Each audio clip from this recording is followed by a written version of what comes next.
Welcome to another episode of the Cat Breeding for Beginners podcast. I'm Pamela and I breed British Shorthairs in Perth, Western Australia. I have a real passion for cat breeding and exhibiting, and I want to share my knowledge and experience with you.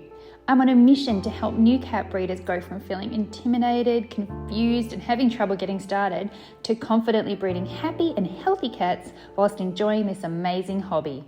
Before we get started, make sure you visit my website and download your copy of my helpful guide, Advice to New Breeders, where experienced breeders share some great tips they wish someone told them when they started breeding. You can find the link on my homepage at www.catbreedingforbeginners.com. Just look for the picture of Angelica with her kittens. I want to talk to you about something that happened in my new cat breeders club the other day that absolutely blew me away. I just have to share it with you. But you are going to have to bear with me because I'm going to be a little bit vague about it because the actual topic of conversation is no one's business. Anyway, one of my members had some feelings about something and said how they felt about something, and it was pretty strong what they said. And another one of my members disagreed with that and felt pretty strongly the opposite direction. Now, I've been in the cat fancy for 20 years, and when this happens, what normally goes down is that people have a fight. And, you know, on the breeders groups that you can join, the Facebook groups and that, people will just disagree and snark at each other and, you know, make out that one person's an idiot and the other person makes out that you don't know what you're talking about. Or maybe it's people that you actually know at cat shows and things, and then they, you know, have a bit of a go at each other, and there's messages going back and forth, and people are talking about each other, and drama.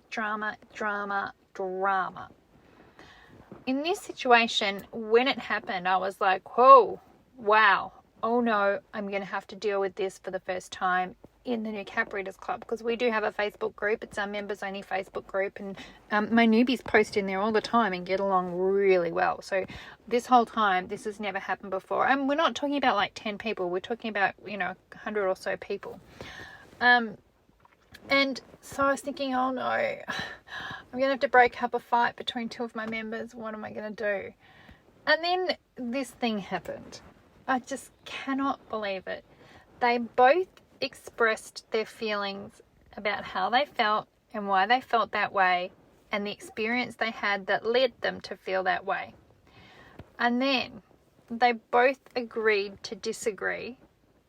And not only that, they each said that they had a lot of respect for each other and that they, liked each other, and that just because they didn't agree about this particular thing, it didn't mean that it would change, you know, how they felt and interacted together. If that could just happen, you know, in this hobby going forward with everybody, oh my God. You know, I never imagined when I started making YouTube videos, you know, however many years ago I started doing that, not that long ago, that it would lead to something this amazing, that it would lead to something that is showing me that there are, you know, people who are willing to be positive and just move forward and be really mature about things, and everybody doesn't have to agree. I don't agree with a lot of people. I don't know if you've noticed.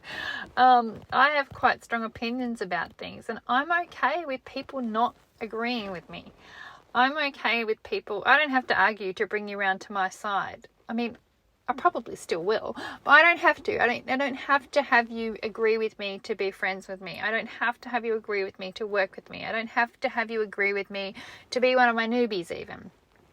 I have my own thoughts about things, and yeah, I just can't believe that this happened, that these two people, and they, you know, they have interactions. I think they're in the same country. I'm not sure how close they live together, that they would interact in any other ways, but they might do, and that would be a really positive thing, so that they're not having carryover from not agreeing about something to then taking it into the show hall, which we see happen a lot too.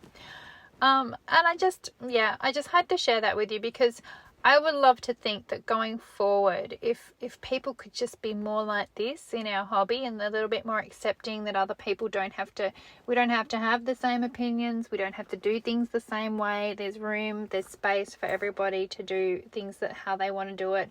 As long as you are not neglecting your animals, as long as you are not being cruel to your animals, as long as you are treating your animals well, as long as your cats are well fed, as long as you're taking care of them, you're not exploiting them, you know, I'm not going to ever defend somebody that's doing those things. Never. You know, I might help someone that's doing those things, and I'm all about teaching people to do things better. And that's the thing I come across. You know, you come across people that maybe don't know there's a better way to do things, and then they need to learn, and that's okay. But the only time I will ever be not willing to accept people doing their own thing is when it does involve, you know, neglect or exploiting their animals. But aside from that, you get to do it how you want to do it. If you want to have your cats living in your house, I don't agree with having stud cats in the house. I've said that before.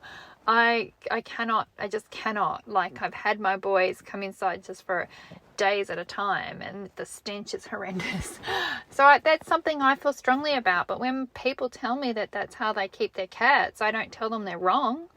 I tell them I'm interested to hear what they're doing and how it's working for them, and maybe do they know something that I don't know that they can share with me, that I can, you know, change the way I do things. I'm open to people doing things differently to what I do things, but I'm going to say how I do things.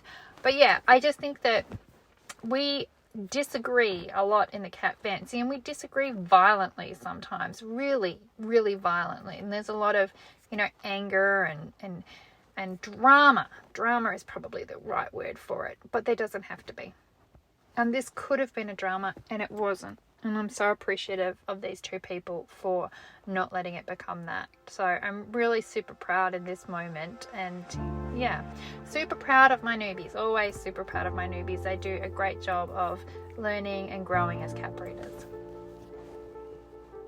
Thanks for listening. Make sure you visit www.catbreedingforbeginners.com, where you can find articles, guides, courses and more. Plus, make sure you check out my amazing New Cat Breeders Club. It's a supportive space where new cat breeders can learn, share and help each other. I only take new members a few times a year, so sign up to make sure you don't miss out.